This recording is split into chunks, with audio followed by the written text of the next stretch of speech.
皆さん、ごきげんよう。上川かおりんです。ヤフー知恵袋を見ていたら、下記の質問がありました。今回は、こちらの質問にお答えしたいと思います。それでは、早速行ってみましょう。質問1、キャップカットでは、さすがにミックスなどはできないですよね。2022年5月1日、ということなんですが、そもそもミックスとは、なんぞやというところから始めますと、いわゆる歌ってみた動画を作成することをミックスと呼ぶようです。つまり、カラオケ足すボーカル足す動画の組み合わせを行うことをミックスというのであり、その作業の中にはいわゆるミキシングやエコライザーなどの作業も含まれるようですね。競技にはカラオケとボーカルをミキシングすることを略してミックスと呼ぶようですが、しかしこの作業をキャップカット1本でやろうとすると、ちょっと無理があります。ここはやはり、専用のアプリ無料がいいを使った方がいいでしょうね。ということで、今回実際に探してみましたので、早速行ってみましょう。1、カラオケ以後オフボーカル音源と呼ぶを用意する。オフボーカル音源については、ピアプロというサイトがあります。https ピアプロ JP。ここで画面録画したものをエサウディオクトなどのアプリで音声ファイル MP3 または MP4A などに変換して iPhone のカメラロール以外の場所に保存してください。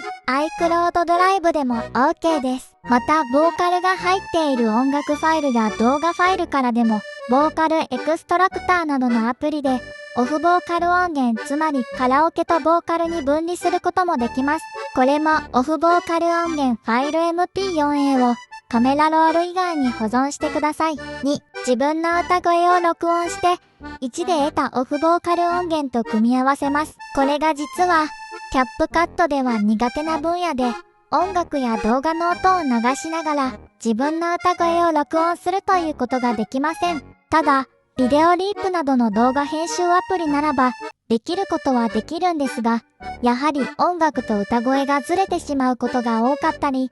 ミキシング機能がないんですね。そこで、専用のアプリとして、ガレージバンドアップル純正というアプリがあります。声の録音機能が搭載されている上に、トラックごとに音量やパン左右の振り分け、EQ やコンプレッサーなどの音質調整が可能です。音源とミックスする際に非常に素晴らしいアプリなんですが、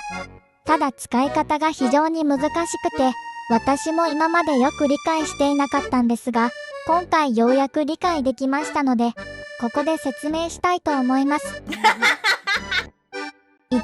まずアプリをインストールして、ようこそガレージバンドへの画面になったら、続けるをクリック。2、キーボードの画面が出たら、画面を左にスワイプスライドしていき、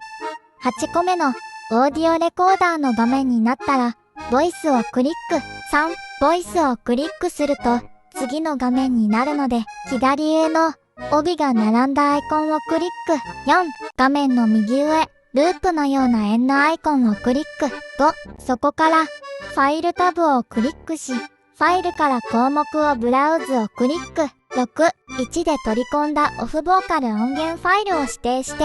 画面に出てきたら、そのファイルを投げししながら、左上へ移動させると、音源を取り込むことができます。難しい。7、しかしこのままでは、1音節しか表示されていないので、追加を何回かクリックして追加し、すべてのセクションをクリックして、完了をクリックします。そして音声の帯を最後まで広げれば、オフボーカル音源の読み込みが完了となります。8、ここからいよいよ自分の音声を録音していくわけですが、録音するときには、イヤホンでオフボーカル音源を聞きながら、音声を発生して録音して必要があります。そうしないと、オフボーカル音源までが録音されてしまい、つまりオフボーカル音源が20になってしまうんです。なので必ずイヤホンで聞きながら自分の声を録音してください。9、左下の足すをクリック、ボイスをクリック、帯をクリックして自分の音声用の帯トラックが追加されましたので、ここに録音をしていきます。10、上の中央の緑の三角をタップすると、オフボーカル音源が流れます。次に赤丸ボタンをタップすると、録音が開始されます。音源のリズムやタイミングをしっかり聞きながら、録音してください。11、録音後、オフボーカル音源と、自身の歌声のバランス調整、いわゆるミキシングを行います。右上の歯車をクリック、トラックコントロールをクリック、トラックごとにボリューム、パン、コンプレッサー、エコーなどを調整してください。12、調整後、保存を行います。まずは左上の三角アイコンをタップし、マイソングズをタップします。すると、オフボーカル音源と自分の声が録音されたファイルが出てきますので、保存したいものを投げしします。一番下、共有をクリック。一番左の曲をクリック。一番下の非圧縮をクリック。右上の送信ボタンをクリック。ファイルに保存をクリック。ファイル名を指定して好きな場所に保存してください。WA ファイルとして保存されます。これでミックス作業は完了となります。あとは動画編集アプリにそのミックスした音楽ファイルを抽出すればいいのですが、キャップカットの場合はカメラロールからしか読み込めないので、ミックスしたファイルを一旦カメラロールに保存する必要があります。この方法はエサウディオクトアプリなどを使用するか、あるいは画面録画でもできますので、私の過去の動画を参照してください。カメラロールに保存されていれば、オーディオ、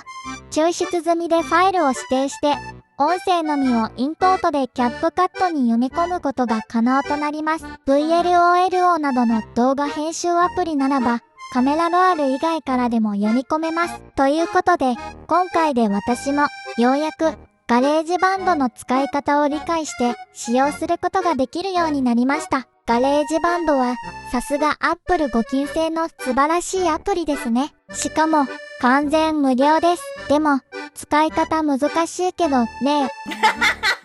以上です。